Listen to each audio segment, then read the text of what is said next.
Hey everyone, welcome back to my channel. It's been a few weeks since my last long form video, but I've been keeping you up to date on my travels with some shorts, so check those out as well. I spent the last 2.5 weeks back in Seattle visiting family and friends and having a really nice time. Part of that was going back over to Bainbridge Island where I lived for about 12 years. And of course that meant riding the ferry. While I did live and work on the island for many years, I also did the daily commute to Seattle on the ferry for a while. I always enjoyed the peacefulness and social connection that you got riding that commute. I've always liked ferries and used to ride the Staten Island Ferry in New York, and recently took the ferry from Barcelona to Rome, or Civitavecchia, with our car. You can see that video linked up here. One of the most popular day trips from Seattle is to ride these Washington State Ferries over to Bainbridge. Seattle residents and cruise ship visitors alike enjoy this 35-minute ride to this little island town. Bainbridge is about 9 miles long and about 3 miles wide. It's home to about 25,000 people. And once there, folks can find a mixture of restaurants, arts and crafts, a waterfront trail, and some options to visit some of the island's parks like the Grand Forest or the Blodell Reserve. While there are tours around Elliott Bay in Seattle on other boat lines, they tend to be expensive and they don't really get you outside beyond the inner harbor. At $37 per adult and $20 per kid, a family of four is going to spend about $114 on one of those Argosy cruises. That said, a combo pass like the Seattle City Pass makes this a little more palatable by combining the harbor cruise with some other entrance fees for activities like the zoo, the aquarium, and the Space Needle. So see the description below for some links for that pass.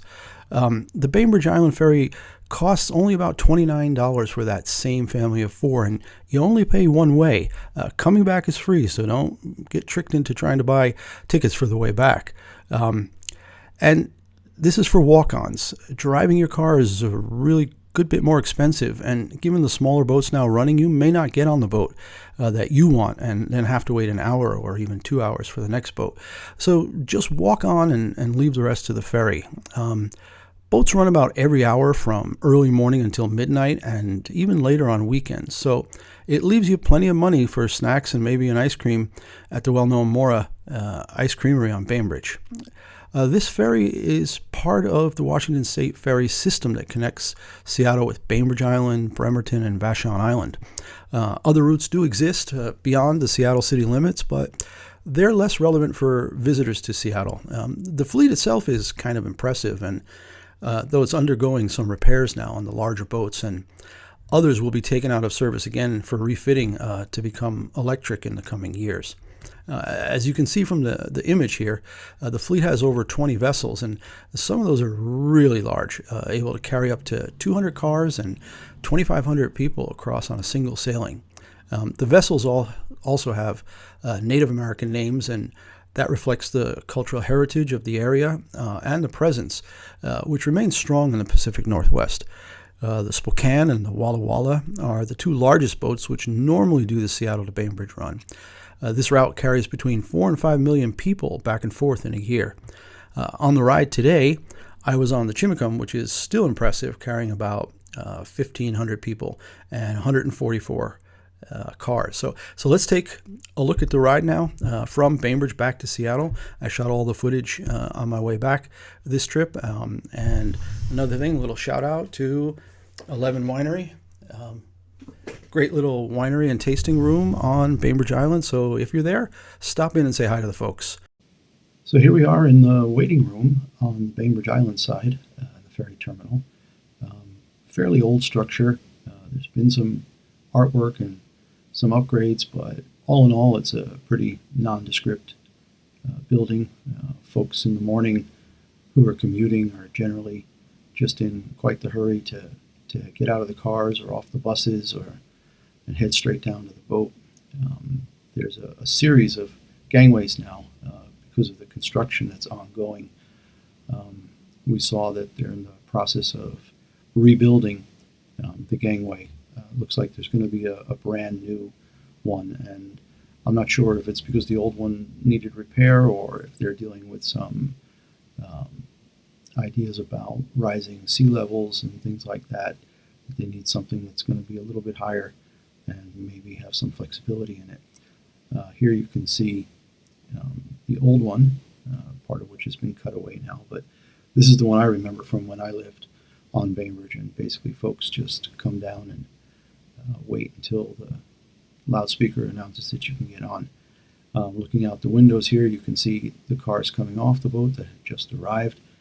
In the background, you see some of the ferries that are currently being serviced over in the other docks in Eagle Harbor here on Bainbridge. And in the foreground there on the right, you can see the new concrete support pillars going up that will accommodate the new gangway. So guessing that's going to be several months more until they're completely done. But you can see it's quite a bit higher.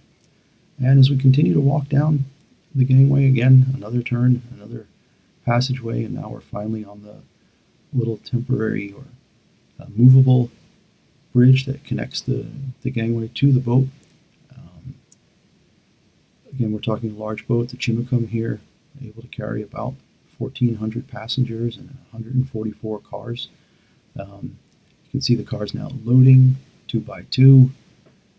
We'll have some shots later of the interior car area, car decks.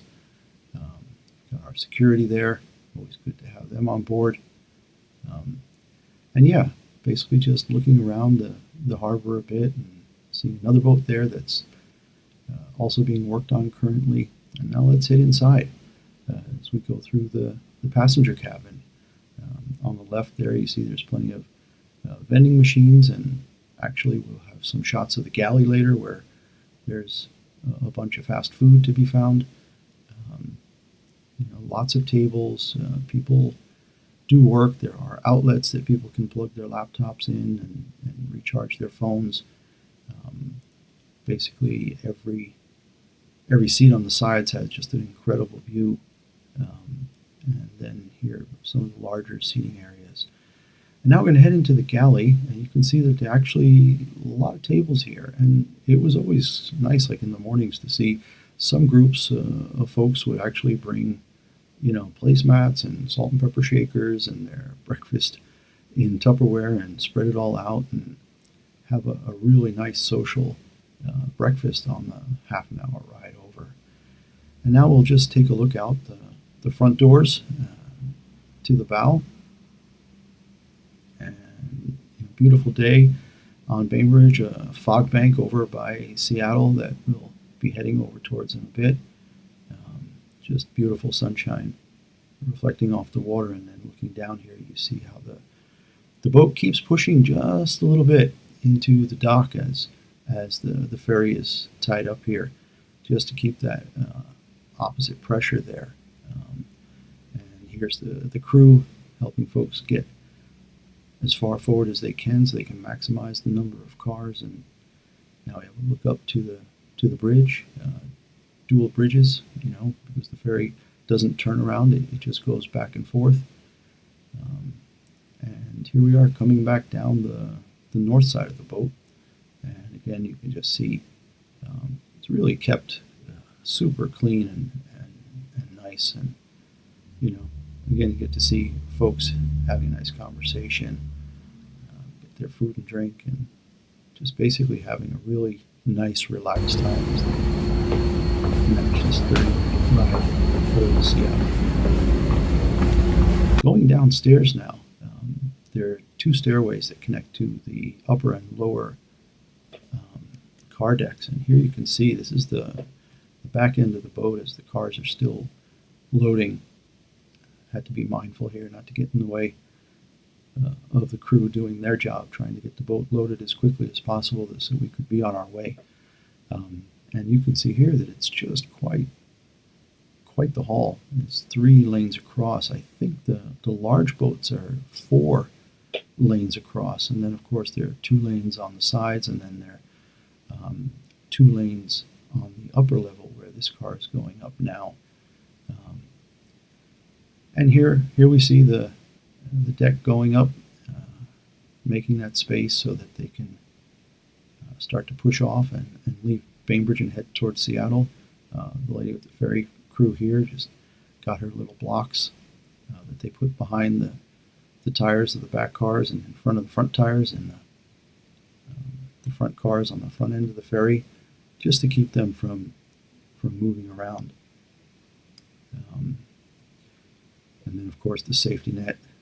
It's more cosmetic than anything, but I guess certainly hold a person or a bike back if they rolled a little bit. But this part of the ride was always one of my favorites, because when the screws start turning, it really shows you how powerful these ferries are as they push away, driving this incredibly large boat with 150 cars and all the folks on it out across the Puget Sound. So I always like to stand down here and watch, and like in the evenings, if you're heading into Seattle, seeing the sunset go away from behind you. And here we are looking out the windows at the front of the boat. Got to sit in the front row, and you see Rockaway Beach over there on your right, and Country Club at the spit of land there, looking across at West Seattle here, diagonally about 5 miles across. And then as we get across, 25 minutes later, you get this beautiful view of the skyline with the Great Wheel and the Space Needle there, and you can see all the restaurants and Ivar's and some of those Argosy cruise boats that I mentioned earlier. Columbia Tower is the very tall black one. The Smith Tower used to be one of the tallest buildings in the West, if not the tallest, 100 years ago. And then the stadium's down there, where the Seahawks play on the left and where the Mariners play on the right. And then, of course, the Port of Seattle, which handles so much cargo in and out, as the Elliott Bay area is just a very busy cargo port. The Great Wheel is probably about 8 to 10 years old now. Nice attraction, as they've built a tunnel now under the waterfront. There was a viaduct that used to carry a two-level viaduct carrying traffic back and forth, and that's gone, and the tunnel has replaced it. So the whole waterfront is being renovated, and actually the ferry terminal being renovated as well. So we'll get some shots of that in a little bit. Quite the contrast to the Bainbridge Island ferry terminal. When you see pictures of the new terminal that's almost done in a few seconds here. Here we've got a nice side-by-side.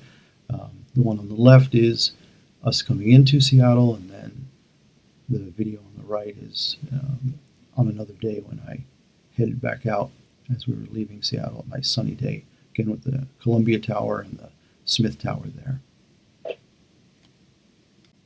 So here we have a picture of the new ferry terminal. It's just about fully complete. There's still some work being done on the connecting bridges that'll go across Alaskan Way, but it's really beautiful, bright, airy, very high ceiling, very much in contrast to the old Coleman Dock, where just thousands of people crowded into a very narrow space. This is really something. The seating is plentiful. Chairs have power in them, USB, I think, and regular 110 outlets. So really excited to see this. It's been, 7 to 10 years in the building. They had to replace all the pilings and the seawall, do a lot of groundwork underneath to prep this building going up. So super excited to see it just about done now, and definitely something you want to do on your next trip to Seattle. When you're in town, do a day trip, a half-day trip, head over to Bainbridge, take the ferry.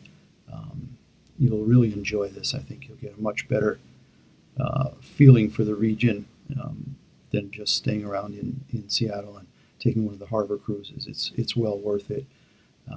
So once again, thanks for watching. Look forward to seeing you all back here again on my next video, and thanks very much.